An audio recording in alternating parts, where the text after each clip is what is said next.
क्या भारत के प्रधानमंत्री मोदी ने, भाजपा नेता नरेंद्र मोदी ने और उनकी पूरी टीम ने मिलकर आपके जान की कीमत लगाई है? क्या आपकी जिंदगी के बदले नरेंद्र मोदी ने करोड़ों अरबों रुपए का चंदा वसूला है?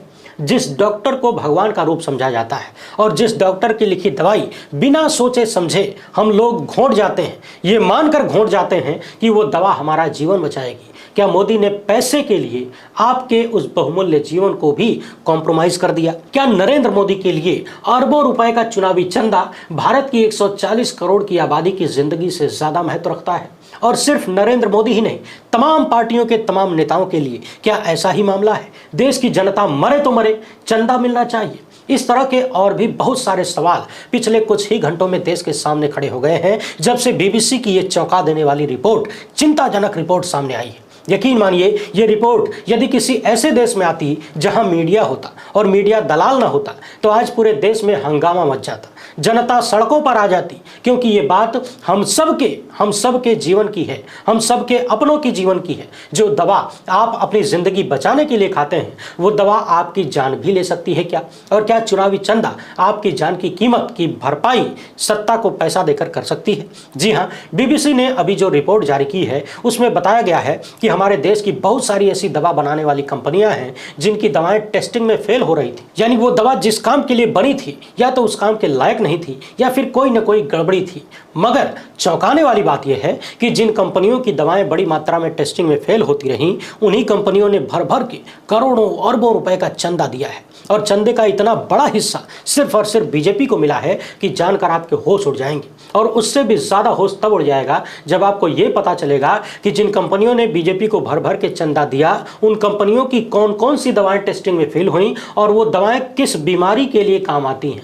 उन बीमारियों का जब आप नाम सुनेंगे तो भोजपुरी में शक पका जाएंगे कि आखिर इस देश में चल क्या रहा है। और ये पूरी कहानी सुनने के साथ साथ आप अपने दिमाग में एक चीज रखिएगा कि कोविड के बाद से लगातार लोग अचानक मौतों के शिकार हो रहे हैं। कोई डांस करता हुआ गिर के मर जाता है, कोई जिम में दौड़ता हुआ गिर के मर जाता है, कोई रेस्टोरेंट में बैठे बैठे मर जाता है, तो कोई क्रिकेट खेलते हुए मर जाता है। और उससे भी ज्यादा संदेह तब पैदा होता है जब इतनी बड़ी समस्या पर सरकार की तरफ से कोई मजबूत पहल नहीं दिखती। बेहद आसान भाषा में मैं एक एक कंपनी का नाम, उसकी कौन सी दवाएं टेस्टिंग में फेल हुई और उन्होंने किस तरीके से कितना पैसा बीजेपी तथा अन्य पार्टियों को चंदे में दिया, आपके सामने रखने जा रहा हूं। अनुरोध है कि वीडियो को पूरा देखिएगा। मसला आपके और आपके परिवार की जिंदगी से जुड़ा हुआ है, अपनों की जिंदगी से जुड़ा हुआ है। इससे ज्यादा गंभीर शायद कुछ हो नहीं सकता।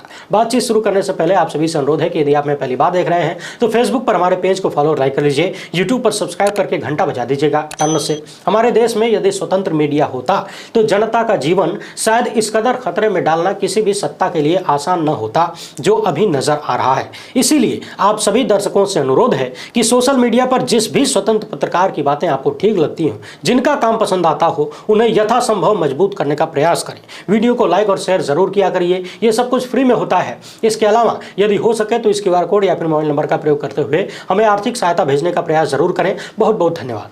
कहा जाता है कि डॉक्टर भगवान का रूप होता है क्योंकि वो हमें जीवन दान देता है। हालांकि हमारे देश में डॉक्टर्स और अस्पतालों को लेकर अक्सर ऐसी कहानियां भी सामने आती हैं जहां अधिक से अधिक पैसा कमाने के लिए मुर्दों को भी ICU में कई दिनों तक रखा जाता है। डॉक्टर महंगी से महंगी दवाई लिखता है ताकि उसका मोटा कमीशन बन सके, बेमतलब की जांच करवाता है ताकि मोटा हिस्सा पा सके। मगर इसी बीच हमारे समाज में ऐसे डॉक्टर भी हैं जो सच में भगवान का रूप है। मगर अभी जो कहानी सामने आई है, इसने तो डॉक्टरों का रोल ही खत्म कर दिया है। डॉक्टर यदि भगवान का रूप बनना भी चाहे तो शायद बन नहीं पाएगा, क्योंकि शैतान बहुत ऊपर बैठ चुका है। इलेक्टोरल बॉन्ड जब से मोदी सत्ता लेकर आई तभी से ये सवालों के घेरे में था। और जिस तरीके से नरेंद्र मोदी ने इस व्यवस्था को देश के ऊपर थोपा और जितनी साजिश और षड्यंत्र इसके भीतर लगाए गए, उनसे शुरू से ही ये साफ था कि ये डकैती का एक सरकारी माध्यम है। और कई साल तक लगातार लूट मार होने के बाद अब सुप्रीम कोर्ट ने इस पर रोक लगा दिया है और डाटा सामने रखा है। लेकिन जब से ये डाटा सामने आया है, एक से बढ़कर एक कहानियां सामने आ रही हैं। डाटा सामने आ जाने से, चारों तरफ पसर जाने से इलेक्टोरल बॉन्ड का कथित घोटाला समाप्त नहीं होता, बल्कि यहीं से यहीं से असली कहानी शुरू होती है और आज एक ऐसी ही कहानी का पर्दाफाश बीबीसी ने कर दिया है। आगे की वीडियो को दिल और दिमाग दोनों से सुनिएगा, क्योंकि जिन दवाओं में फेल होकर कंपनियों ने करोड़ों रुपया चंदा दिया, वो दवाएं आपके पूरे शरीर को कवर करती हैं। अब मैं एक एक कंपनी का नाम, उसकी दवा का नाम और उसने कब कितना चंदा किस पार्टी को दिया बताने जा रहा हूं। ध्यान से सुनिएगा और इसके साथ ही याद करिएगा कि क्या आप भी इन दवाओं का सेवन करते हैं या करते थे। बीबीसी की रिपोर्ट में पहली दवा कंपनी है टोरेंट फार्मास्यूटिकल्स लिमिटेड। इस कंपनी का रजिस्टर्ड दफ्तर गुजरात में है, अहमदाबाद में। साल 2018 से 2023 के बीच इस कंपनी की बनाई गई 3 दवाओं के ड्रग्स टेस्ट फेल हुए। पहली दवा का नाम था डेप्लेट A150, दूसरी है निकोरिन IV2 और तीसरी है लोपामाइड। इसमें जो पहली दवा है वो दिल का दौरा पड़ने से बचाती है, दूसरी वाली दिल के रोग में ही काम आती है और तीसरी दवा का इस्तेमाल दस्त के इलाज के लिए किया जाता है। अब आप खुद ही अंदाजा लगाइए कि ये तीनों दवाइयां कितनी महत्वपूर्ण है आपके जीवन में। दिल का दौरा पड़ने से कितने ही लोगों की जान आए दिन चली जाती है। यदि किसी को ऐसी बीमारी होगी और उससे बचने के लिए कोई ऐसी दवा का प्रयोग करेगा जो टेस्टिंग में फेल हो गई हो, तो उसका क्या होगा। अब इस कंपनी का आगे का खेल सुनिए। साल 2018 से 2023 के बीच इस कंपनी की 3 दवाएं टेस्टिंग में फेल हुई और इसी कंपनी ने 7 मई 2019 तथा 10 जनवरी 2024 के बीच 77.5 करोड़ रुपए का इलेक्टोरल बॉन्ड खरीदा, जिसमें से 61 करोड़ रुपए सीधे सीधे भारतीय जनता पार्टी यानी बीजेपी को, यानी नरेंद्र मोदी की पार्टी को दिया, 7 करोड़ रुपया सिक्किम क्रांतिकारी मोर्चा को दिया और 5 करोड़ रुपया कांग्रेस को दिया। यहां एक बात और बता दें, सिक्किम क्रांतिकारी मोर्चा को जरा ध्यान में रखिएगा, इसका नाम ध्यान में रखिएगा। दूसरी कंपनी है सिप्ला लिमिटेड। बड़ा नाम है, आप में से ज्यादातर लोगों ने सुन रखा होगा। इसका दफ्तर मुंबई में है। 2018 से 2023 के बीच इस कंपनी की बनाई दवाओं के 7 बार ड्रग टेस्ट फेल हुए। दवाओं का नाम आपके स्क्रीन पर बड़ा बड़ा दिख रहा होगा, खुद ही पढ़ लीजिए। बोल भी देता हूं, आरसी कफ सिरप, लिपवास टैबलेट, ओंड्रेंसेट्रॉन और सिप्रेमी इंजेक्शन। और इतना ही नहीं, सिप्रेमी इंजेक्शन में रेमडेसिविर दवा भी होती है, जिसका इस्तेमाल कोविड के इलाज में किया जाता है। आपको याद होगा कोविड के दौरान रेमडेसिविर पूरी दुनिया में मशहूर थी, खूब चर्चा होती थी। अब ध्यान देने वाली बात यह है कि सिप्ला लिमिटेड की जो दवाएं ड्रग टेस्ट में फेल हुई, उसका प्रयोग कोलेस्ट्रॉल को कम करने तथा हृदय रोग के खतरे को कम करने के लिए किया जाता है। अब थोड़ी देर के लिए कल्पना करिए, यदि इस तरह की दवाएं टेस्टिंग में फेल होने के बावजूद कथित रूप से बाजार में आती हैं, यदि आती हैं और आप इनका इस्तेमाल करें तो आपके जीवन का क्या होगा। इसी तरह से ऑन्डेस्ट्रीन का इस्तेमाल कैंसर, कीमोथेरेपी, रेडिएशन थेरेपी और सर्जरी के कारण होने वाली उल्टी को रोकने के लिए किया जाता है। सोचिए कितनी बड़ी बड़ी बीमारियों का इलाज करने के लिए ये दवाएं प्रयोग होती हैं। अब अगला मामला ध्यान में रखिएगा। 2018 से 2023 के बीच इस कंपनी की दवाएं 7 बार टेस्ट में फेल होती हैं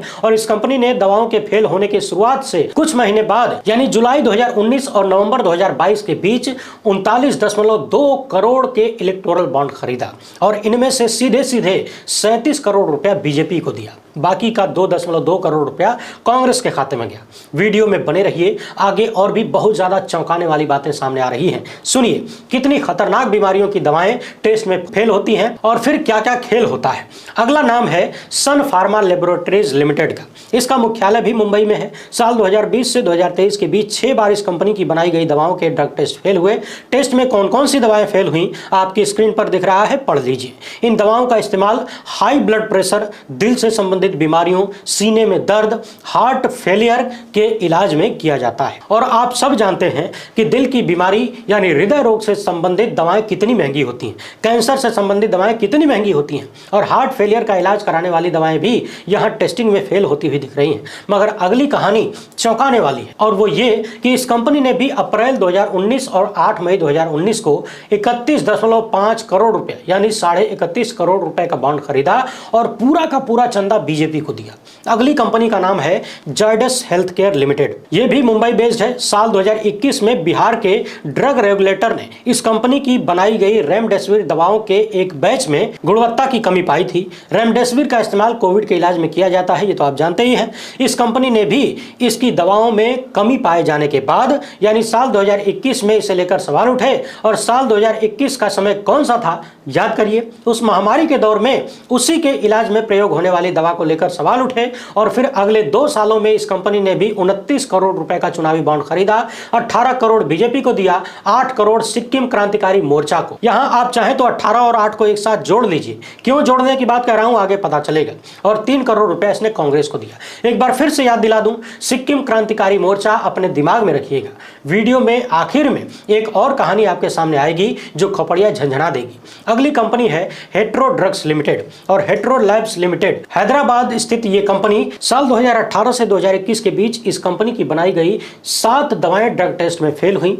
इसमें रेमडेसिविर इंजेक्शन से लेकर कई महत्वपूर्ण दवाएं शामिल हैं जिनका प्रयोग कोविड से लेकर डायबिटीज या मधुमेह के इलाज में किया जाता है। 2018 से लेकर 2021 के बीच इसकी दवाओं में कमी पाई गई और 2022 से 2023 के बीच इसने 30 करोड़ का इलेक्टोरल बॉन्ड खरीदा और ये पूरा का पूरा पैसा बीआरएस को दिया, यानी भारत राष्ट्र समिति तेलंगाना वाली सत्ताधारी पार्टी को दिया। इसी कंपनी से संबंधित दूसरे फार्म हेट्रो लैब्स लिमिटेड ने लगभग इसी समय के दौरान 25 करोड़ का चुनावी बॉन्ड खरीदा, अलग से खरीदा। इसमें से फिर से इसने 20 करोड़ बीआरएस को दिया, 5 करोड़ बीजेपी को दिया। अगली कंपनी का नाम है इंटास फार्मास्यूटिकल्स लिमिटेड। ये भी गुजरात में स्थित है। जुलाई 2020 में इसकी बनाई गई एक दवा ड्रग टेस्ट में फेल हुई। इनाफ्रेल नामक इस दवा का प्रयोग हाई ब्लड प्रेशर और हार्ट फेलियर के इलाज में किया जाता है और इस दवा का प्रयोग दिल का दौरा पड़ने के बाद भी किया जाता है। सोचिए ये किसी के जीवन के लिए कितना खतरनाक हो सकता है यदि ऐसी दवाएं मार्केट में आती हो तो, फेल होने के बाद भी बेची जाती हो तो। इस कंपनी ने भी 10 अक्टूबर 2022 को 20 करोड़ रुपए के इलेक्टोरल बॉन्ड खरीदे और पूरा का पूरा पैसा बीजेपी को दिया। अगली कंपनी का नाम देख लीजिए, मुख्यालय मुंबई में है। अक्टूबर 2018 में इसकी बनाई गई दवा लारियागो टैबलेट भी फेल हो गई। इसका प्रयोग मलेरिया की रोकथाम के लिए और उपचार के लिए किया जाता है। नवंबर 2022 में और अक्टूबर 2023 के बीच इस कंपनी ने 13.5 करोड़ रुपए का बॉन्ड खरीदा, 10 करोड़ बीजेपी को दिया, 3.5 करोड़ सिक्किम क्रांतिकारी मोर्चा को दिया। एक बार फिर से बता दूं, सिक्किम क्रांतिकारी मोर्चा को ध्यान में रखिएगा। अगली कंपनी का नाम है ग्लेनमार्क फार्मास्यूटिकल्स लिमिटेड, मुंबई से संबंधित है। साल 2022-23 के बीच इस कंपनी की बनाई गई दवाओं के 6 ड्रग टेस्ट फेल हुए और जिन दवाओं का टेस्ट फेल हुआ उनका इस्तेमाल हाई ब्लड प्रेशर के इलाज के लिए किया जाता है तथा डायबिटीज के इलाज के लिए भी किया जाता है। इसने भी नवंबर 2022 में 9.25 करोड़ रुपए का बॉन्ड खरीदा और पूरा का पूरा बीजेपी को दिया। बीबीसी की इस रिपोर्ट में बताया गया है कि high blood pressure, diabetes, malaria, Covid या दिल की बीमारियों का इलाज करने वाली कई प्रचलित कंपनियों के ड्रग टेस्ट फेल होते रहे। ये बहुत चिंता का विषय है और इससे भी ज्यादा चिंता का विषय यह है कि इन कंपनियों ने भर भर के राजनीतिक दलों को चंदा दिया है और सबसे ज्यादा चंदा भारतीय जनता पार्टी को मिला है। बीबीसी की इस रिपोर्ट के अनुसार 23 फार्मा कंपनियों और एक सुपर स्पेशलिटी हॉस्पिटल है। इलेक्टोरल बॉन्ड के जरिए 762 करोड़ रुपए का चंदा, चुनावी चंदा दिया गया है, यानी मोटा मोटी 7.25 अरब रुपया। सोचिए इतना मोटा पैसा दवा कंपनियां राजनीतिक दलों को क्यों दे रही हैं और बदले में ये राजनीतिक दल या उनकी सरकारें इन कंपनियों को क्या दे रही हैं। और यदि कुछ ऐसा दे रही हैं जिससे आपका हमारा जीवन खतरे में पड़ता है तो फिर ये किस लेवल का भ्रष्टाचार है, आप कल्पना भी नहीं कर सकते। थोड़ी देर और ठहरिए, कुछ और महत्वपूर्ण बातें बीबीसी की रिपोर्ट में सामने आई हैं। सुजाता राव, जो कि भारत सरकार के स्वास्थ्य और परिवार कल्याण मंत्रालय के सचिव के तौर पर काम कर चुकी हैं, उनका कहना है कि बदले में कुछ हासिल करने की उम्मीद, यानी क्विड प्रो क्यो, एक हाथ ले एक हाथ दे, इसके बिना कोई भी किसी भी राजनीतिक दल को चंदा क्यों देगा। सवाल है कि फार्मा कंपनियों को कौन नियंत्रित करता है? नियंत्रण तो पूरा सरकार का होता है। अगर किसी कंपनी ने सत्ता में किसी पार्टी को पैसा दिया तो इसका मतलब यह स्पष्ट रूप से है कि उनसे फायदा लेने के लिए कुछ किया गया होगा। यह एक अलग मुद्दा है कि क्या सरकार ने चंदा देने वाली कंपनियों को कोई फायदा पहुंचाया या नहीं। इनका यह भी कहना है कि भारत में दवा बनाने वाली कंपनियों के साथ कोई ना कोई समस्या रहती है, खासकर दवाओं की गुणवत्ता संबंधी समस्याएं लगातार बनी रहती हैं। आगे इन्होंने पूछा है कि ध्यान देने वाली बात यह है कि क्या चुनावी बॉन्ड के माध्यम से चंदा मिलने के बाद इन कंपनियों के खिलाफ कार्यवाही बंद कर दी गई। इस चार्ट में आप देख सकते हैं भारतीय जनता पार्टी को किस कंपनी ने कितना मोटा चंदा दिया है और साफ साफ दिखता है कि फार्मा तथा मेडिकल की सबसे बड़ी 5 कंपनियां जिन्होंने सबसे ज्यादा चंदा दिया, इन सब ने कुल मिलाकर मोटा मोटी 3.5 अरब रुपए का चंदा केवल और केवल बीजेपी को दिया है।